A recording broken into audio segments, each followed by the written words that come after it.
And thank you for letting me be here. My name is Christopher Forrest. I'm Assistant Professor of Clinical Family Medicine at Keck School of Medicine of USC, Primary Care PA program.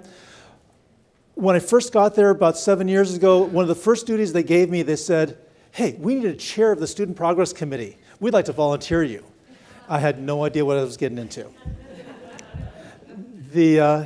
From then on, my ears started burning anytime I heard about professionalism in clinic, primarily.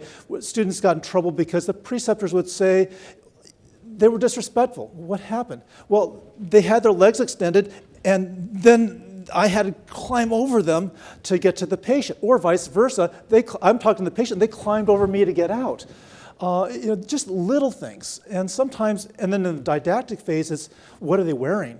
It's like faculty come to me saying, this is totally inappropriate. And so we're dealing with how do we draw lines and make things where they're supposed to be. One of my jobs was to teach professionalism. The very first thing I did was I Googled it up on the internet, and what I found out is there's all types of standards and they all have certain things in common.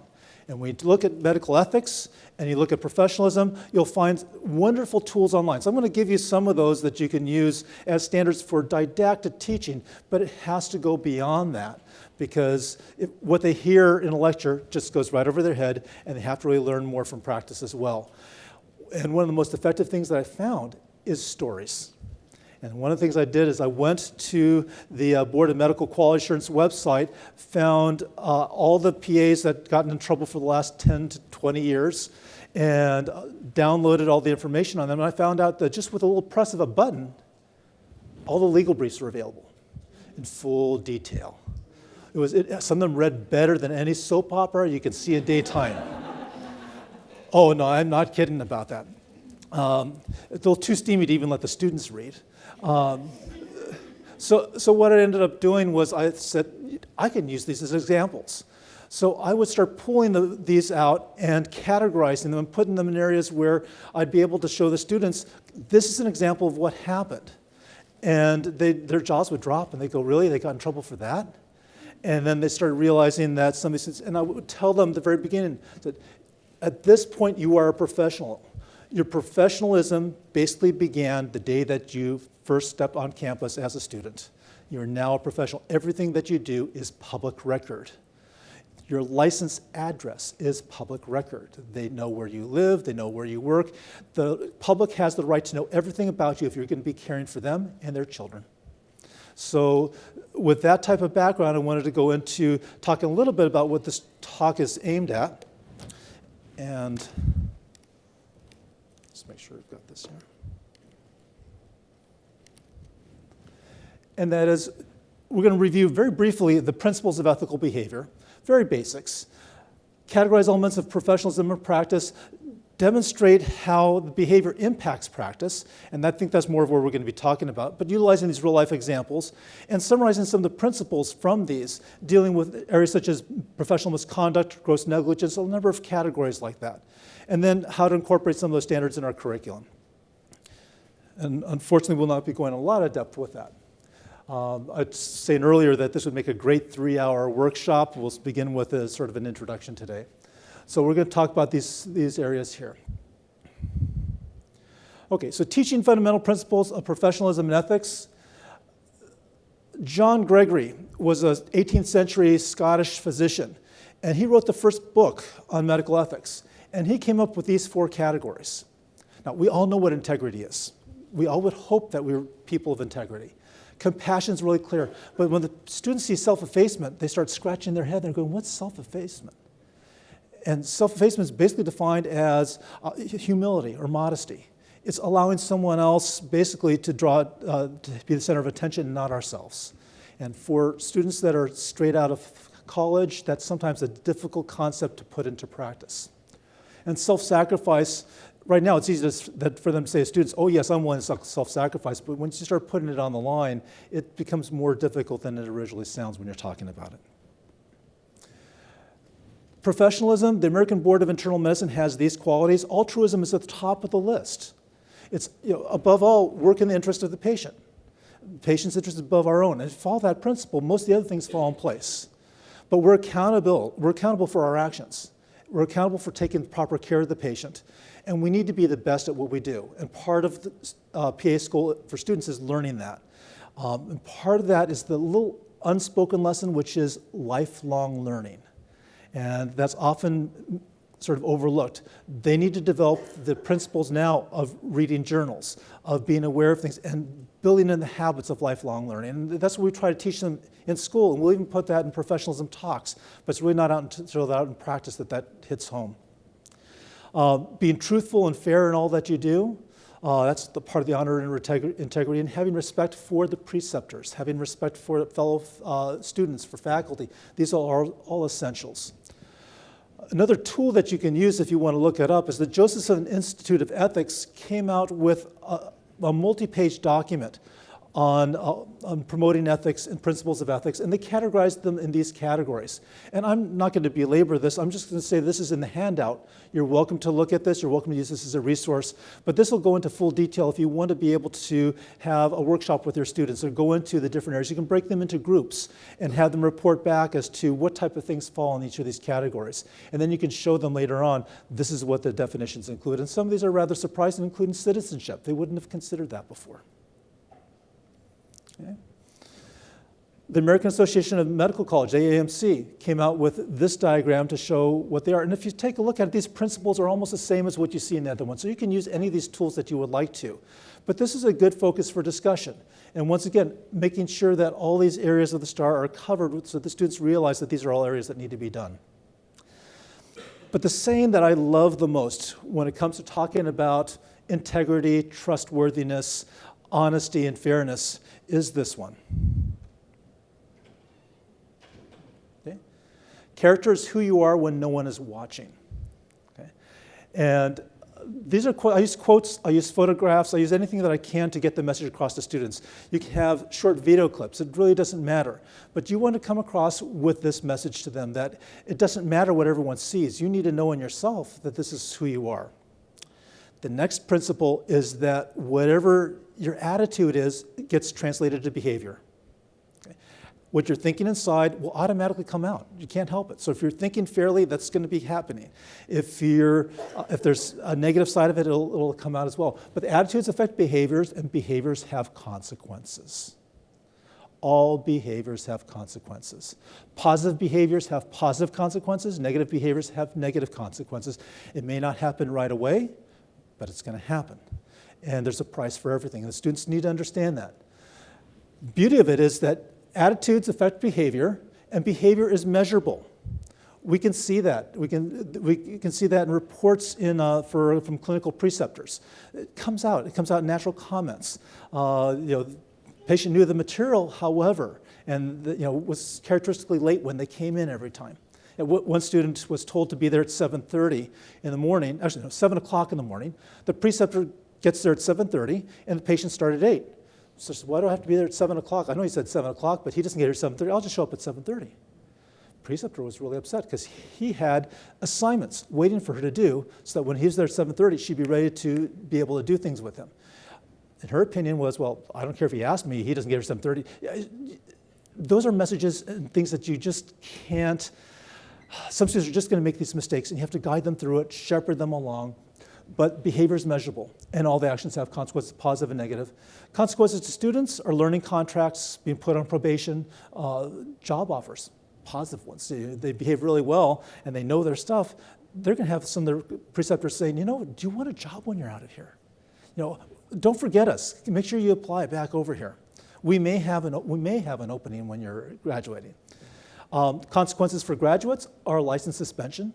And there's other types of rewards that they get just from knowing that their practice really appreciates them and possibly even getting raises. I had one employer that I worked with as a PA in pediatrics, and one day they just came up to me and said, Chris, we really like your work. Patients like you. We don't want to lose you. We just increased your salary by this amount. It's like, whoa. I didn't have to ask for it. There's positive and negative rewards to everything. Once again, a picture's worth 1,000 words. And using pictures, photographs, any type of audiovisual with this generation of learners speaks 1,000 words. This makes a great discussion. And the quote here is, but you never said it had to be straight. Well, don't the students say things like that to you sometimes? But you never said A, B, C, or D. This brings the message across very nicely. Attitudes cultivate unprofessional conduct, the behavior we're talking about. These are the attitudes that we go into. And we go into abuse. One of the things they need to really understand, as a professional, as a PA, the main issue is patient trust. The patient is putting their trust in you. And if you tell them they need a certain procedure, they're going to believe you. If you're trying to generate income for your practice and you're told just to order anything, and you say, I need an MRI, they're gonna mortgage their house to get that MRI because they're gonna trust you in your position of trust, and you can't abuse that trust. Sexual harassment comes under that. All different aspects of honesty come under that. Arrogance. I had one fellow faculty member who told me that once you get arrogant, you've basically lost all credibility and you're actually dangerous, because you're not really paying attention to the inward signs. Your voice inside saying, well, maybe this is right, maybe this is not. That's closed off. It's like, I know it all. Of course this is the right answer. Greed basically takes away compassion. Misrepresentation, any type of lying is fraud. Misrepresentation isn't just saying I'm a doctor or my name is Dr. So-and-so, although that happens and gets PAs in trouble. Misrepresentation is misrepresenting what you've done as far as procedures in clinic. It's overbilling. It's all these type of things fall under the area of misrepresentation. Making up a diagnosis just because you want to have something be billable. Impairment, everyone automatically goes to drugs and alcohol. The biggest thing students forget is that fatigue is impairment. And one of them actually came to me and said, but Professor Forrest, if they want me to work this 24-hour shift and I'm really tired and there's no one else to do it, I can't just say, I need to leave early because I'm too tired, I can't make a clear judgment.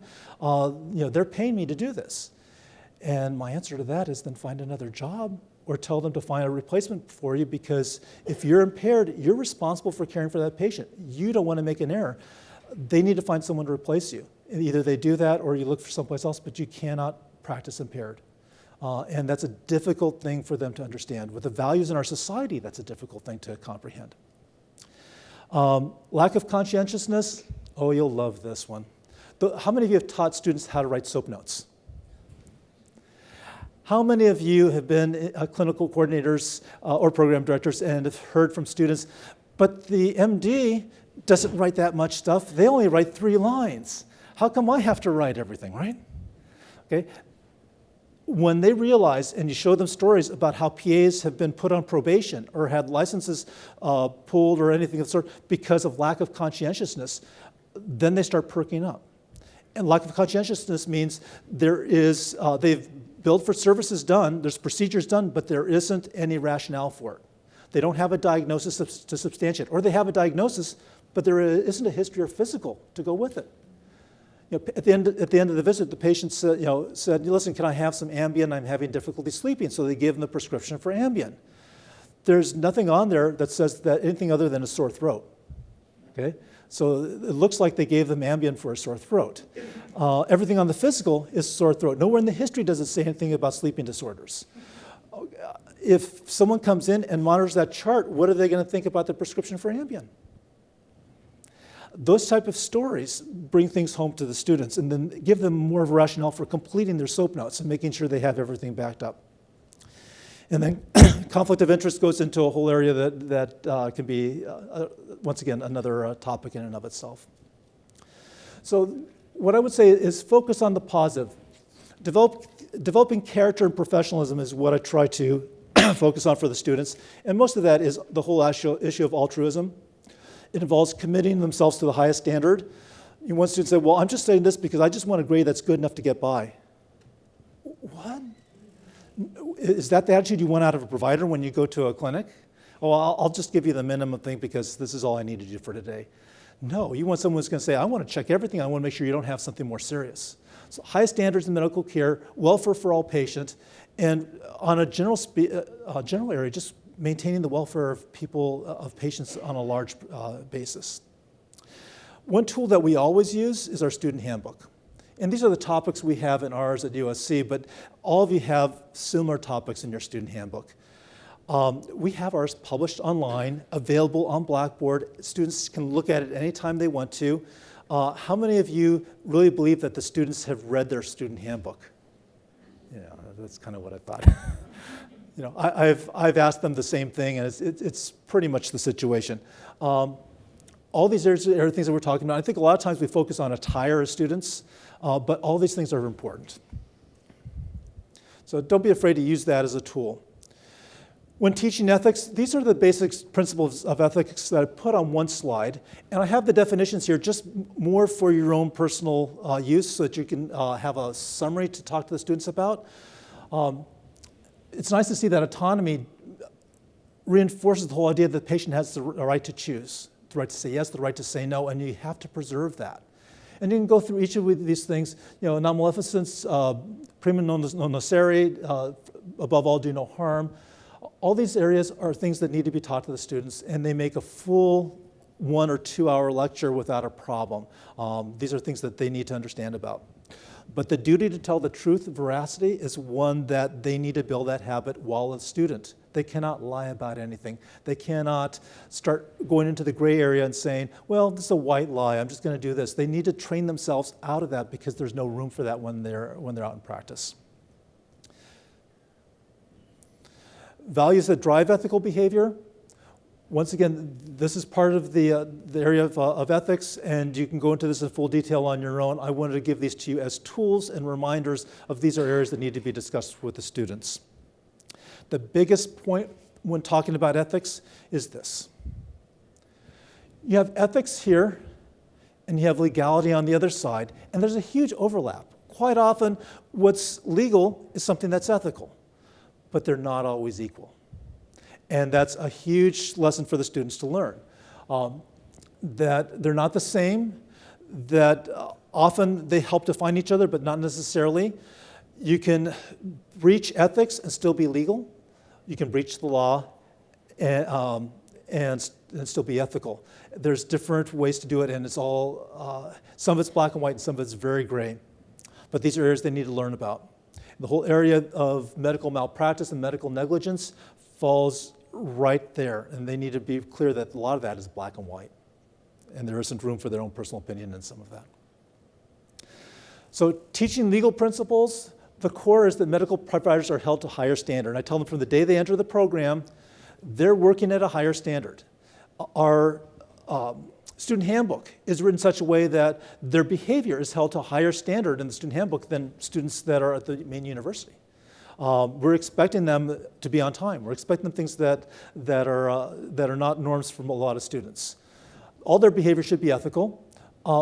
When of concern to the public as a PA, we're concerned about their competence, legality-wise. If they're incompetent in any way, that's a major concern. Position of trust, are they abusing that trust? And then reminding that all their information is going to be public, and they need to be aware of everything they're doing. The biggest issue here is looking at social media. They don't believe that what they put on Facebook, Twitter, any of the number of areas is ever going to be something that's going to legally come back to haunt them. They don't realize when they close down a page, it's still in archives. They can still draw it out. Sometimes you can just do a search on yourself and find things you'd be surprised about. And it's a good thing to have your students go through that exercise. But knowing that that information is something that can come back and be pulled out and used in a court of law is amazing. And when you start having stories about how there was a photo online of someone partying the night before a surgery and the surgery went wrong, guess what the legal defense is going to do? Okay? So these are things that have significant impact. Now, most of the legal agencies have an attitude, and I've noticed this from looking at laws from different states, is that they would rather rehabilitate a good provider, put them through ethical training, put them through AA, put them through whatever they need in order to recover that jewel, that gem of a person as far as a medical provider goes, unless they really are a danger to patients. There comes a point where they're dangerous to patients and that they just needs to stop. And that's going to be a call of each individual legal board. Okay? Legal guidelines, this is from the Medical Board of California. On their quarterly newsletter, they normally post every few months, they post this, 1, 2, 3, 4, 5. Know the law, community standards of care, stay with that, and then know the scope that you're allowed to. Make sure you document, and remember what you do outside of work can impact your ability to practice. These are rules that I see over and over again in examples when I look at examples of people who've been reprimanded or put on probation. As far as resources as well, how many of you know that if you wanted to go to another state and want to move there as a PA, that, well, we know the laws are different, but how do you find out about the laws real quick and easy? Go to APA. APA has this page here called State Laws and Regulations. You can just select whatever one here. I selected Arizona. You go to that, and what it'll do is it'll give you whatever, well, that says California. So no, not perfect, okay? Scope of practice, everything you see on this slide here is the information they will give you that. And that's a multi-page document. It'll go page and page through all these different things. And so it's a great resource that you can have individually as a PA, but also to make your students available to your students because they often don't know this is available. And they're going to be graduating, they're going to be moving. Not all of them are going to practice in the same state. They need to be aware that laws differ. The other thing they need to be aware of is each of these states have an area where you can, where any type of disciplinary action is published. And in this case, in North Carolina, they'll put down how many were reprimanded, 48 actions, 45 physicians, 2 PAs, 1 nurse practitioner. Each of these has different areas where we'll talk about who was done. And if you take a look and click further, it'll give you the names and the city and state that they live in. If you click a little bit further than that, we'll use Arizona for example, they'll actually have a link that says View Full Document PDF. You click on that link, and what it does is it gives you full details as the action, license restrictions, and if you want to find out what the actual orders are, it'll give you the legal briefs. Factual allegations, it'll go through the full details. And when you're talking about something such as sexual impropriety, there's stories about how a PA, it was one PA at the end of the day, told the receptionist at the front, go home, I've got this, because he was interested in this one patient. And so he planned to spend some time with her, and he saw her without a chaperone. And at the end of it, he tried to kiss her, and it describes in there that he pinned her up against the wall. It talks about where his hands went, whether they were squeezing, caressing. It goes into full detail of every single body part. It goes into details, and you don't want, it's uncomfortable to read, but it's more uncomfortable if this is you, and you're put up on the spot. And the thing is, it has your name, address, license number, and this is true for most states. So the full extent of the details are public record. Here, this to give you an idea, this is one. On or around October 5th, 2008, respondent provided medical care to patient A. They usually don't identify patients. A male presented, and they go through the details, showed that it had abnormal EKG findings with Q waves in lead 3, 2, 3, and AVF associationally. We all know what that is. Okay? There was no previous EKGs to prepare. Respondent failed to perform an adequate medical screening exam, which means they didn't document it. Okay. Did not order cardiac enzymes, improperly interpreted the PA's EKG, and inappropriately discharged patient A and failed to admit A for chest pain. Okay. Then it goes on and talks about all these things in full detail. It goes page after page. These were 3 different dates on with the same provider. And different patients, different things that went wrong. All these details are public now. Anyone could click on it and find out. And the students will take a look at that and they'll say, but I don't want my name up there. No one needs to know that this is something I did personally. No one needs to know all this. Well, they do need, you're in a position of trust. You're a professional now. This is important. So the full extent of the details, factual allegations, they'll go through these, and then what will happen is they basically start putting the specification of charges. First and second specifications, gross negligence on this one. Second one, gross incompetence. Third one, failure to maintain records. Each one of these brings another level of disciplinary action according to the boards. Students look at this and they say, well, I'll never be doing that. Okay? So, and I'll just make sure that nothing triggers an investigation.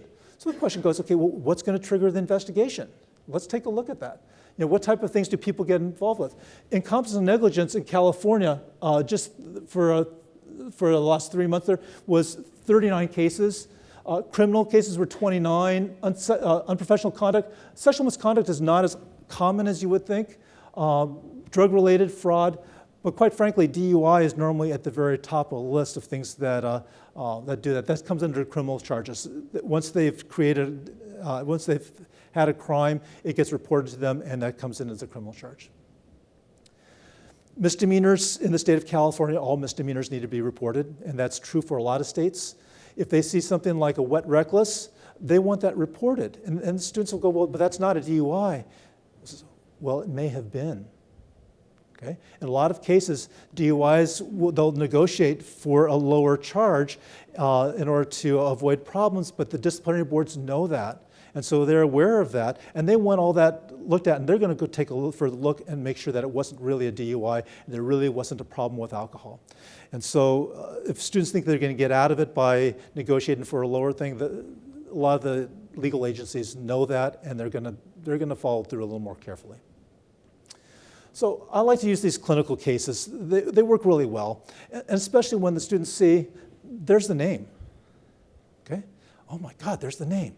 I actually gave a talk at APA once before on a similar topic, and I showed some of these. And one of the comments I had in the reviews was, oh, they can't put names on there. That's not right. Well, this is public record.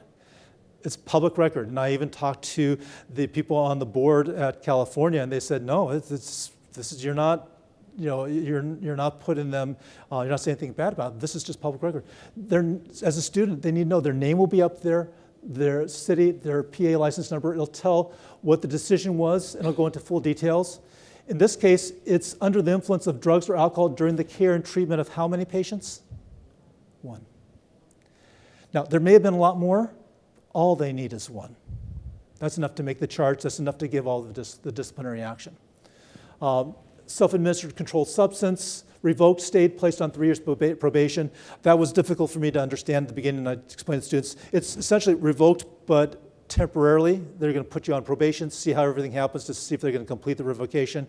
If you meet all the terms of probation, you'll have your license back in 5 years. Okay? Forgery. In California, you're not allowed to you're not allowed to write a prescription for a controlled substance without having, at that point, without having a co-signature or at least authorization from the MD. And in this case, with substances by Vicodin, by fraud and deceit, by writing prescriptions in another person's name for personal use. So that I remember this one. They gave the prescription to the patient and said, I don't have time to go to get this prescription from my pharmacy for myself. Can I write this for you? Can you fill this for me and then bring it back? Yes. Okay. These things happen. That was considered fraud and deceit, rightfully so. Was sent for a diversion program. How many of you are familiar with what the cost is of a diversion program? Rough range? In California, it is in the thousands, and you have to pay for at least weekly, if not bi-weekly, drug screens by yourself, which are about $400 a piece. And you will be in minimum and diversion for at least 2 to 3 year minimum. Every week, 2 to 3 drug tests, plus all the requirements. The drug tests are random, which means they have to call in every day for the 5 years or however many years it is. Every day to find out that day they have to go in for the test. They're responsible for the cost of the tests. The diversion programs, from what I've heard, can range anywhere from $6,000 to $20,000. And if there's any type of investigation on top of that, that's even more. So this is not a simple procedure. And God forbid that they need to take an ethics course as well, because the only ethics course in California that's approved is in San Diego. And so they'd have to go down there no matter where they are. I think now they have a couple others. And once again, those are in the thousands of dollars, and they're there for a week. So these are things that can be expensive. The other thing, at least in the state of California, is you have to ask permission from the PA board and the diversion program to go on vacation, because if you will be out of contact in the area for more than 72 hours, you actually have to get prior approval. Students see probation and they think, oh, okay, a slap on the hand, you know, they'll be watching me for 2 years. They don't realize that all this is going on. Yes? Is the drug testing done during the day? I mean, can you pull away from your job? Yeah. Yeah, it's your responsibility. They give you just a certain amount of time to. They'll have site visit, unexpected site visits where the medical board, someone from the medical board or the representative will come down and double check and make sure that everything's above board. There's quarterly reports. I mean, the list of things go on and on. This is not an easy process. There have been PAs who've relinquished their licenses because they didn't feel they could afford to go through the probationary period. So this is important for students to learn. This is not just a slap on the hand. Okay? Gross negligence, and just out of consideration, so we're not distracted, I took the names off, but normally for the students I leave the names on there. Committed acts of repeated negligence, gross negligence, incompetence in the care and treatment of one patient. And I like to reinforce that to them that this is not uncommon. Failed to obtain patient-specific authorization, that varies from state to state. How do you know that what's happening with prescriptions and whether what's being filled under where? If you take a look at the Department of Justice substance forms, this is posted online. Normally the pharmacists have full access to this and we don't necessarily, but there's ways to do this. And they will give you the names of the patients. I changed these all to John Doe. But it gives you the address, the drug name, the quantity, the how many times a day, how often it was prescribed, and if someone is actually going doctor shopping, getting Xanax at 3 different places, it'll pop up here. If they're taking multiple drugs that are going to interact with each other and they're all narcotics, it'll pop up here. So often you might get a call from a pharmacist, and I've gotten calls before. And so if a patient alters the number on a prescription, something of that sort, it shows up here. Self-prescribing. Can you self-prescribe a controlled substance? No. From state to state, self-prescribing regular prescription items varies. In California, it's not approved of. I went to Texas and I had someone, a doctor friend of mine, call in a prescription of an antibiotic and some ibuprofen 600s because I was feeling an infection coming along. And they were willing to do that because it was a repeat. And the pharmacist said, oh, you could have just prescribed this yourself. I said, what? So from state to state, realize that the laws differ a bit. The ethics still remains the same. When you are prescribing for a patient, you really should have a good faith exam done, history, exam, and diagnosis to substantiate what you're doing. As a PA, and the students need to know this as well, you're only allowed to practice in the setting that you're approved for. In California, you have to have a delegation of services agreement which has a specific address on it, and that's your scope of practice. Anything that you do outside of there, you're taking your chances with because you're outside of the scope. Gross acts of negligence and unprofessional conduct by exceeding the scope of his authority while treating a patient with trigger points injections. As a PA, the scope of practice is whatever your physician's scope is. So if the physician is a family practice doctor and he hasn't done trigger points since medical school, and he's the one supervising you as a PA to do trigger points and you do something wrong, there's no way that you can defend that. In this case, the PA worked in the orthopedic area for years. He taught the MD how to do trigger points, so he was covered, so he thought, and when the medical board looked at that, they said, no, you can't train someone to supervise you, that just doesn't work. Okay. Using drugs in an injurious way, issuing prescriptions to others while his DA license was surrendered. Okay, this breaks a lot of the rules. And my personal favorite. But my personal life has nothing to do with my medical practice. They think that they don't go together. And huge mistake, and they need to know this from day one. Surrender of license. He failed to pay income taxes. Well, what does that have to do with practicing medicine? You know, I still can be a really good provider. You know, patients love me. They like me at my job. I'm there on time. I even do extra. Why should they do this? Well, this is a matter of character. These are the areas that are areas of trust. The whole area of citizenship, the whole area of integrity. This breaks a lot of the foundation that everything's built on. And students don't realize that, and sometimes we don't either. Spousal abuse, placed on 3 years probation because there was an issue of spousal abuse that happened. They could have had the license revoked. Once again, this is in the public eye, and you can make a defense that this is my personal life, and I've never done this to a patient. It doesn't matter. DUIs prior to entering the program. This varies from state to state. California started a new policy now where if you've had a DUI within 5 years of the date that you're applying, that you automatically get 2 years probation. If there's anything complicating it, a second offense or something that may be alcohol related, it's going to be longer. And once again, everything we talked about, daily calling, the diversion program, having quarterly reports, all those things are in effect for something like this. And so if you as a program director are accepting students with previous histories of DUIs, you almost owe it to the student to let them know that there may be some problems with licensure. You can train them, but you can't guarantee that they're going to be able to get a free and clear license once they graduate.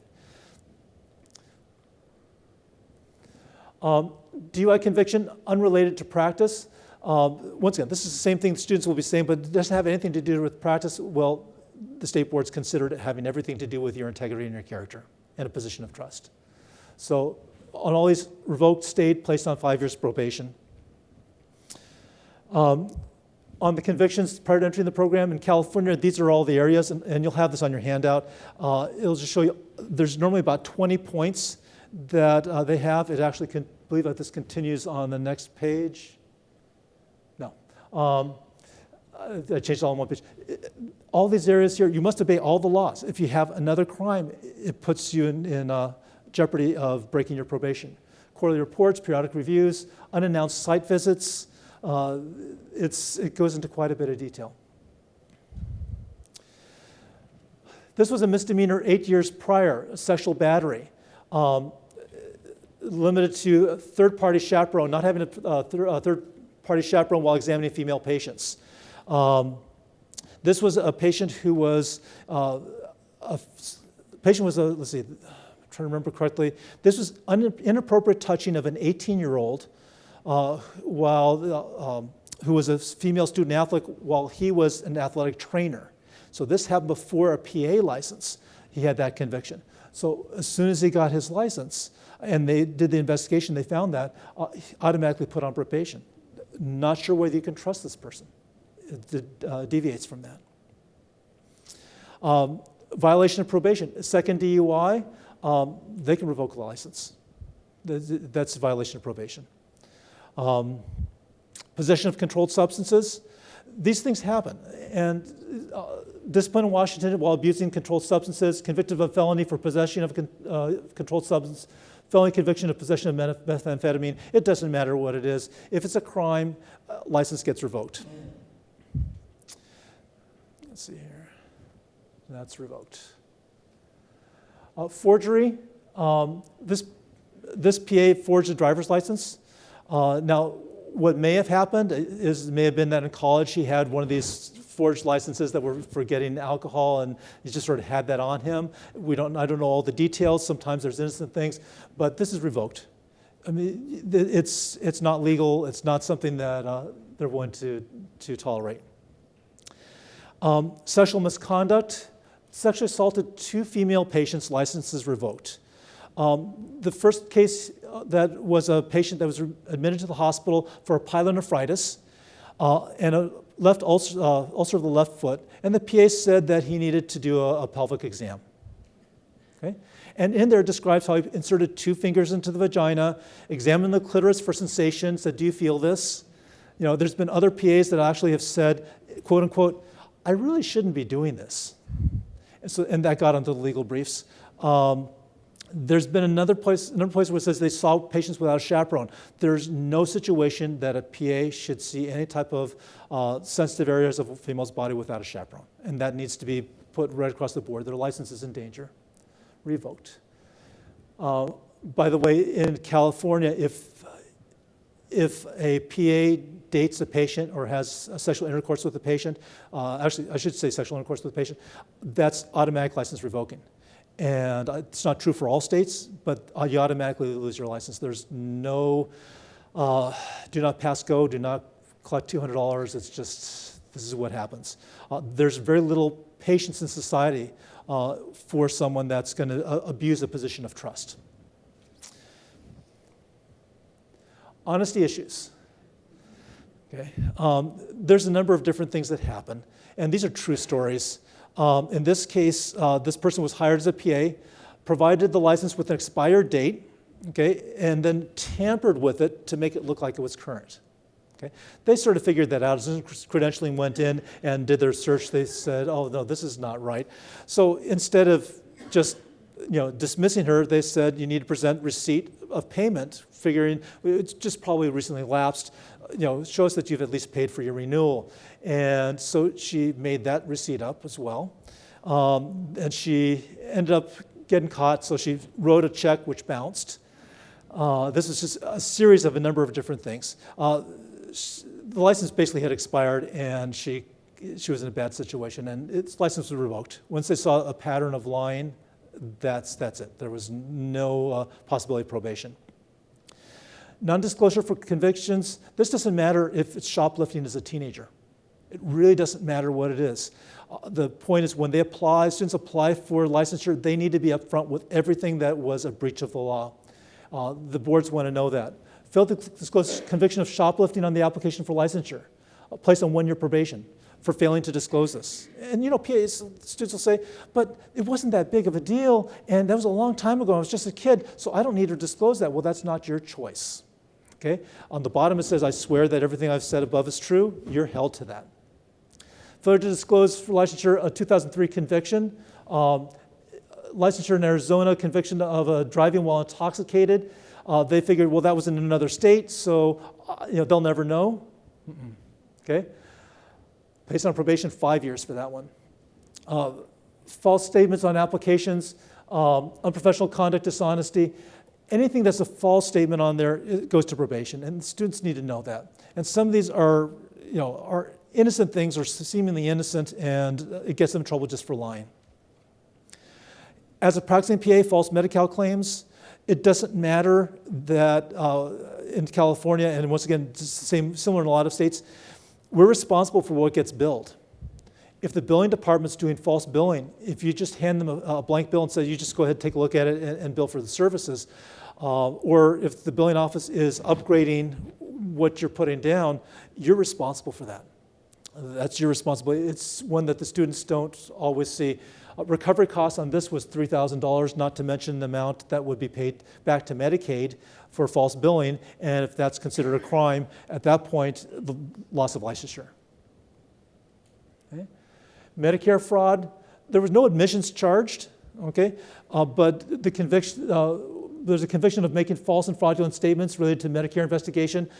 This PA knew that it was going to cost them way too much to fight this and to go through probation, and it wasn't really worth it. And at the same point, if anything did come of it and they found something that was fraud, it'd be a crime and he'd lose his license anyways. So surrender of license. And I love this next category. Oops. Acts of omission. Inadequate medical records. This is what I sort of alluded to earlier. Get students in a lot of problems. What they'll do is they'll figure, well, the MD can go ahead and write 3 lines, so I can also. Well, they're going to be looked at very, very closely. They're being supervised, so everything they write needs to be scrutinized. They have to have a good faith history, a physical exam, and a diagnosis to justify anything that they do. No admissions charged, repeated negligent acts, incompetence, failure to maintain adequate records. In this case, there was diagnoses without a history and physical, or there were treatments done without a diagnosis, incomplete history. There's a number of different things that happen. In one case of these, patient came in for exudative pharyngitis and was treated with Levaquin.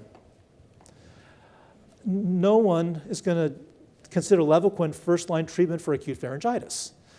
That raises a lot of questions. The board looks a little bit closer. Someone else got in trouble because they refilled an antidepressant and there was no documentation of mental status, no documentation saying no suicidal ideation. What are we trained in PA school? You need to document that. It wasn't documented. They ended up being placed on probation. Sores in the mouth, treated with amoxicillin. And the dose on top of that was the amount of the dose that you would give a child. It wouldn't have been appropriate for even a pharyngitis. These things are looked at. This is considered inadequate medical negligence and gross incompetence. So it comes in a number of different categories. Patient came in with a sinus infection, but the board noticed that there was an abnormal blood pressure. It was never followed up. They didn't do any type of blood pressure exam. And you could say, yes, they just came in for a sinus infection. No, you're responsible for the complete care of that patient. So students need to learn all of this. And using these stories brings these across. Treatment below the standard of care.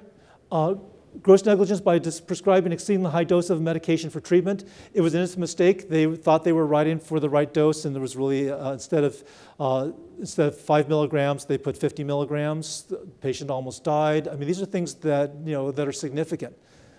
Gross negligence, incompetence by prescribing Advil and Septra. Who do you know of would get in trouble for prescribing Advil and Septra?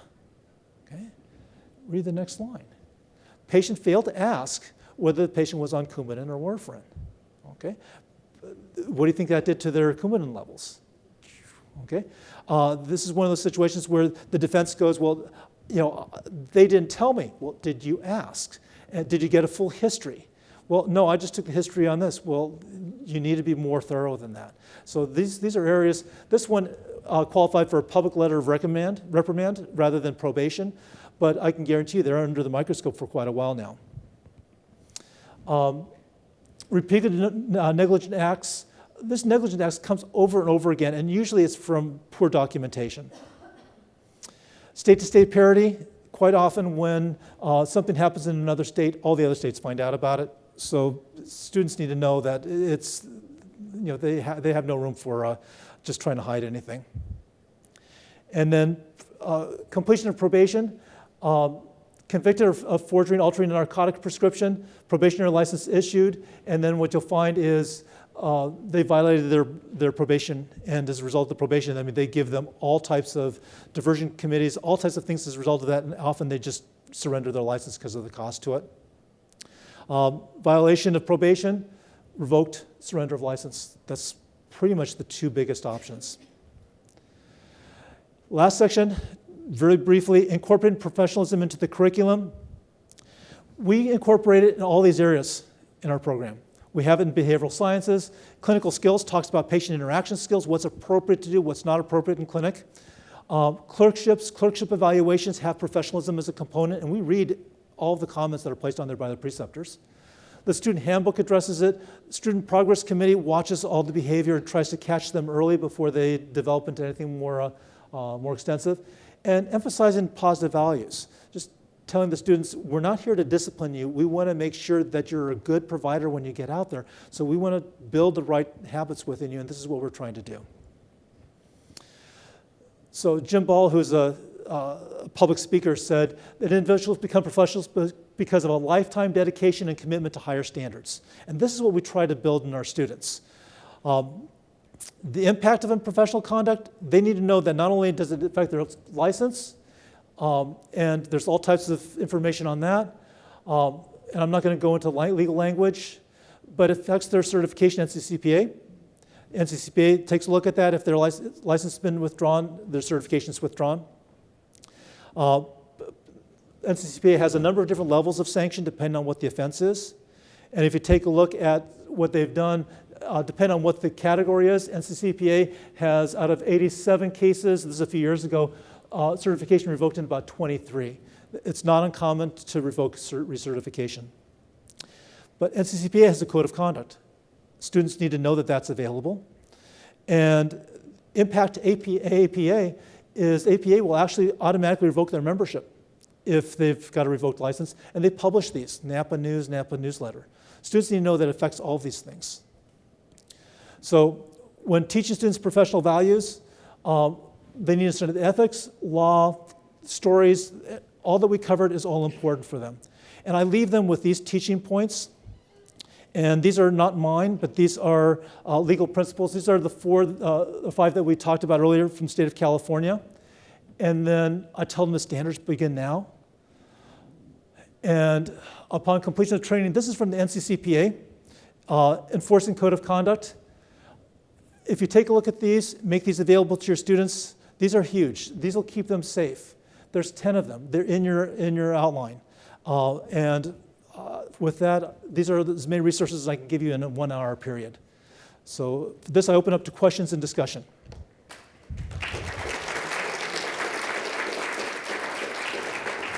Question over there. It kind of said in one of the items there about not prescribing to your non-patient. Yes. About talking to students about family. So every relative is going to come out of the woodwork as soon as they get a license for something. Yes. And, you're at a family party and that kid has a red ear. What do you do? Yeah, what I tell the students is, as far as just general principles goes, you cannot give a patient any type of medication without having a good faith exam, taking a thorough history, and having a diagnosis and a chart. And so if they don't have that where they're at, which is in their home, they can't do it. If they bring that patient to the preceptor's office and they're now a patient of that preceptor and they get the blood pressure, they get the same standard of care that any other patient would have, they can have some input on that, and the preceptor, it's under the preceptor's observation. That's fine. But without those elements, anywhere as a PA, you cannot treat a patient without those elements. Great question. Yes? What about mental illness, depression, anxiety? That's a huge area. A lot of that is self-reported until a problem occurs. Sometimes patients are just getting older, and that's part of it. They're on anxiety or antidepressant medicines. They're not thinking clearly, and a mistake happens. They need to be right on top of it and try to catch it before it's a problem. The one thing we need to teach the students, and part of what our thing is we all have learned and developed our limits. We know when we are not in a position, and if it's because our dog died, or our kids had a fight, or God only knows what it is that has us distracted. We've learned, okay, you put your hand on the doorknob, you're good. They haven't learned that ability to either block and separate, or to self-identify. Maybe I am not 100% focused on what's going on in the room, and that's where the distraction part, I forget the word you used, Right. also can come into play. Use stories. I'd really encourage you to use stories. And for one of those areas, what I would say is, for me personally, I had a death in the family recently, and it was a death due to abdominal type of cancer. And so it's just too soon and too close. I've pulled myself out of clinic because I don't trust myself. If I see a peds patient that has abdominal pain, I'm not sure how I'm going to respond. And so, this is what I'm doing to try to be responsible, and I try to model behavior for the students as well. And so when they hear stories like this, like, okay, well, he did this, then I should probably do this too. So model behavior to your students, use stories. It's the best way to get the message across. Thank you.